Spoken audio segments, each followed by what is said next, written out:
लेकिन लालू जी की कहानी इतनी लंबी होती है कि कुछ न कुछ होता ही रहता है। तो पार्टी का विचार हुआ कि मैं आपसे बात करके जाऊं। आज कोर्ट ने लालू प्रसाद जी, उनके सुपुत्र तेजस्वी यादव और उनकी पत्नी आदरणीय राबड़ी जी के खिलाफ आरोप तय किए। ये आरोप बहुत गंभीर हैं। ये आरोप हैं सरकारी संपत्ति के आवंटन में भ्रष्टाचार, कॉन्स्पिरेसी, डिसऑनेस्टली सरकार को निर्णय की प्रक्रिया में गड़बड़ करना इत्यादि इत्यादि है। 120 भी है और तो और 420 भी है। तो पहली कहानी तो यह है कि चले हैं तेजस्वी बाबू बिहार बदलने और 420 का आरोप तय कराकर अपने खिलाफ। Mister Tejashwi Yadav is going to Bihar to change Bihar with a charge of 420 being framed against him by a competent court. अब 420 क्या होता है आपको तो बताने की जरूरत नहीं। धोखाधड़ी, सजा 7 साल, कॉन्स्पिरेंसी 120B। तो कौन सा बिहारा बनाने वाले हैं जब आपकी ये छवि है और आपके खिलाफ कोर्ट ने ये पाया है। मित्रों, लालू प्रसाद के पूरे अगर हम शासन को 3 वाक्यों में कहें, चारा खाना, अलकतरा पीना बिटुमिन और सरकारी संपत्ति की बांटने में टेंडर में हेरा फेरी करना और जमीन प्राप्त करना, और चौथा, 3 नहीं 4, चौथा जमीन दो नौकरी लो। ये 4 मॉडल है और इस मॉडल की एक विशेष बात यह है कि सारा बेनिफिट परिवार को ही आना चाहिए, बाहर को नहीं। ये क्लियर। आज थोड़ा मैं आपको बताना चाहता हूं, जमीन की तो चर्चा बहुत हुई है। जमीन दो नौकरी लो, और इसको ध्यान रखिए, किससे? मजदूर से, क्लास 4 से। तो गरीब लोगों की हकमारी की गई और उनसे जमीन लिया गया नौकरी के पहले। यह है सामाजिक न्याय। थोड़ा आपको मैं आज ये जो होटल का मामला है इसको थोड़ा मैं आपको आज रिफ्रेश करना चाहता हूं। ये चार्जशीट में सारी बातें हैं। रेलवे की बहुत प्रॉपर्टी है।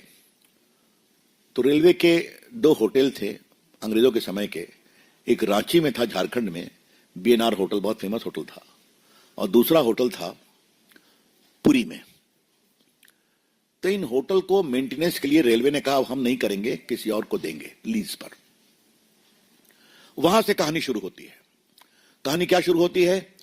पहले कहा एडवर्टाइज करेंगे, बाकी कहेंगे, फिर लालू प्रसाद के निर्देश हुए कि नहीं ये कर दो, फिर लीज का टर्म चेंज कर दो, और करते कराते पटना के सुजाता होटल के ऑपरेटर्स को उसके लिए काबिल बनाया गया, एलिजिबल, कि तुम अप्लाई कर सकते हो। और उसके पश्चात रोचक बात क्या हुई? रोचक बात यह हुई कि सिर्फ एक टेंडर, इनके टेंडर को सही पाया गया, बाकी सबको रिजेक्ट कर दिया गया।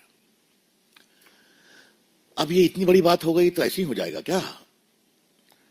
तो इस होटल वाले के जो 2 ओनर थे, कोचर ब्रदर्स, उनकी पटना में 3 एकड़ जमीन थी। 3 एकड़ जमीन कहां पर? पटना के बेली रोड पर, हाई प्रोफाइल जगह पर, जिसकी कीमत 93 करोड़ थी।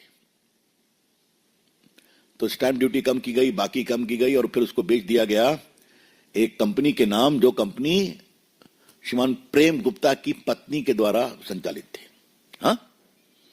और उसके बाद उसको और कम दाम में बेच दिया गया यादव बंधु को, परिवार को, राबड़ी और तेजस्वी जी में, राबड़ी जी और तेजस्वी जी में। अब आप समझ गए पूरा चेन ऑफ लिंक।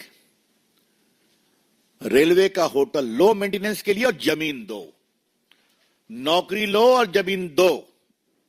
रेलवे का होटल लो और जमीन दो। ये है लालू प्रसाद जी का मॉडल। क्लियर? ये कहानी कैसे खुली? ये बड़ी रोचक कहानी है। तेजस्वी यादव उस समय डिप्टी सीएम थे।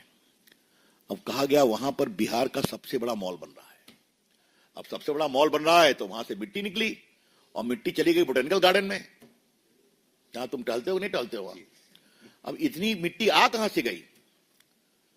तो मालूम हुआ कि वन विभाग की मिट्टी थी, यहां लांगी गई है। तो आई कहां से है? तो उस जमीन से आई है। वो जमीन किसकी है? तो फिर परतें खुलती गई। समझे आप? ये क्या मतलब है? कोई लूट की हद होती है क्या? आपको मालूम है कि जैसा चर्चा कई बार किया है कि मैं चारा घोटाले को एक्सपोज करने वाला वकील था। पीआईएल में नहीं बहस की थी, हाई कोर्ट में, सुप्रीम कोर्ट में तो और बड़े वकील लोग आए थे। 2 साल लड़ाई हुई थी। लालू जी को सजा हो चुकी है, संभवतः 12 साल की सजा है ना, 12 साल की सजा है। हमें लगा एक बार काफी डकार लिया चारा, अब तो ठंडा होना चाहिए ना। तो अलकतरा घोटाले का भी वही हाल है, अब उसमें भी सजा चल रही है। हमने कहा अब तो शांति होनी चाहिए, तो फिर जमीन के बदले नौकरी।